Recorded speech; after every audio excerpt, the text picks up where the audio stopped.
আর আজকের অর্চনার সংসারে চলে এসেছি একটা নতুন রান্না নিয়ে। এই মেথি শাক নিয়েছি, মেথি শাকের পরোটা বানাবো। পরোটাটা কিভাবে বানাবো সেটা তোমাদের সঙ্গে শেয়ার করবো। ভালো লাগলে একটা লাইক কমেন্ট শেয়ার করে আমার চ্যানেলটা সাবস্ক্রাইব করে আমার পাশে থেকে। এখন আমি মেথি শাকগুলো এই কেটে নিচ্ছি, একদম কুচিয়ে নেবো ছোট ছোট করে। মেথি শাকটা কুচোনো হয়ে গেছে। এই মেথি শাকটা তিতো লাগে, ওই জন্য আমি কিছুক্ষণ নুন জলে চুবিয়ে রেখে দেবো। এই 1 চামচ লবণ দিলাম, দিয়ে এর মধ্যে এই মেথি শাকটা আমি কিছুক্ষণ ভিজিয়ে রেখে দেব। কিছুক্ষণ এটা ভেজানো থাকবে। মেথি শাকের পরোটা বানাবার জন্য আমি ময়দা তার সঙ্গে অল্প পরিমাণে আটা নেব। আটা আর ময়দাটা আমি এখন ভালো করে মেখে নেব। আজকের আমি মেথি পরোটার সঙ্গে ছোট ছোট নতুন আলুর দম বানাবো। প্রথমে আমি আলুর দমটা করব, তাই জন্যে আলুটা সিদ্ধ করে নেব। পরোটাটা বানাবার জন্য আমি এই ময়দা নিয়েছি আর এখানে আটাও নিয়েছি। এই দু রকম দিয়েই পরোটা বানাবো। ময়দা আর আটা একসঙ্গে মিক্স করে দেব। আমি এখানে 300 গ্রাম আটা ও 500 গ্রাম ময়দা নিয়েছি, মিক্সড করে আমার হয়ে গেছে। এর মধ্যে এবার আমি 1 চামচ লবণ দেব।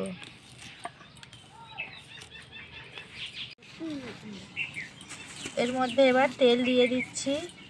তেলের পরিমাণটা একটু বেশি দিলে পরোটাটা খুব সুন্দর মুচমুচে হবে ও খেতেও খুব সুন্দর লাগবে। এবার এই মেথি শাকটা এর মধ্যে দিয়ে দিচ্ছি। এবার এই কাঁচা পেঁয়াজ কুচি দিচ্ছি এর মধ্যে। এবার এর মধ্যে আমি কাঁচা লঙ্কাটা দিয়ে ভালো করে এটা আমি মিক্সড করে নেব। এর মধ্যে 1 চামচ আমি দিলাম ধনের গুঁড়ো আর দেব 1 চামচ জিরের গুঁড়ো। এটা দিয়ে ভালো করে আমি মিক্সড করে নেব। ময়দাটা আমার মাখা হয়ে গেছে। এবারে আমি 10 মিনিট এটাকে রেখে দেব। তারপরে আমি এটাকে ছোট ছোট ডেলা করে নেব।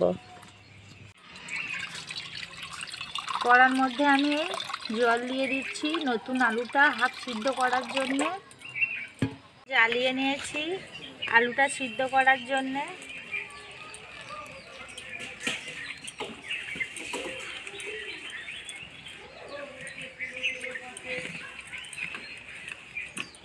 আলু কেটে নিয়েছি আলুর দম বানাবার জন্য।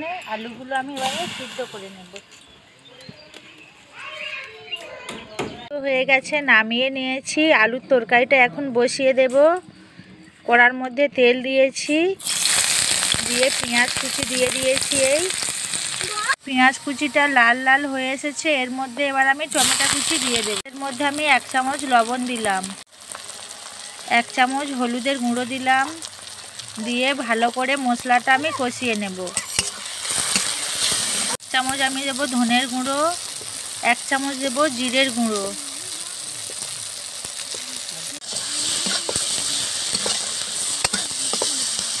দেব আদা বাটা।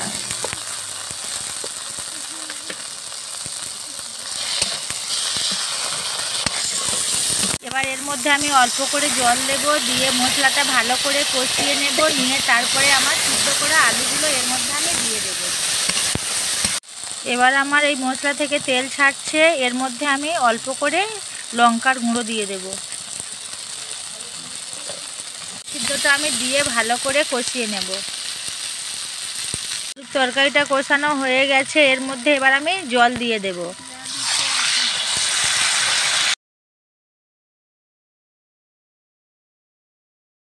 আলুর তরকারিটা এই হয়ে এসেছে। এবার আমি এটাকে নামিয়ে নেব। হালকা করে গরম মশলা দিয়ে দেব। তরকারিটাই হয়ে এসেছে, হালকা করে গরম মশলা দিয়ে দিয়েছি। এবার এটাকে আমি নামিয়ে নিয়ে আমি মেথির পরোটাটা এবার ভেজে নেব। মেথির পরোটার ডেলাগুলো আমি এইভাবে বানিয়ে নিয়েছি। এবার একে একে এগুলো আমি বেলে নেব।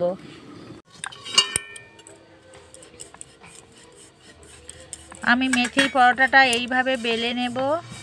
হালকা করে ময়দা দিয়েছি, ময়দা দিয়ে বেলে নিচ্ছি। আমি এখানে গোল করে বেলবো, তোমরা চাইলে 3 কোণাভাবেও বেলতে পারো।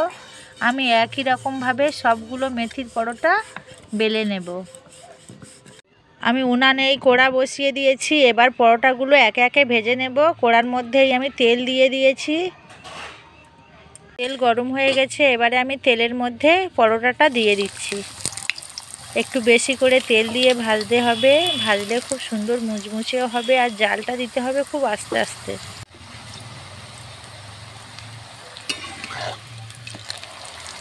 এই উল্টে দিয়েছি। এই রকম আস্তে আস্তে জাল দিয়ে পরোটাটা ভাজতে হবে। পরোটাটা ভাজা হয়ে গেছে, এই তুলে নিয়েছি। আমি আর একটা পরোটা কড়ার মধ্যে দিয়ে দিয়েছি। আমি একই রকমভাবে সবগুলো পরোটা আমি ভেজে নেব।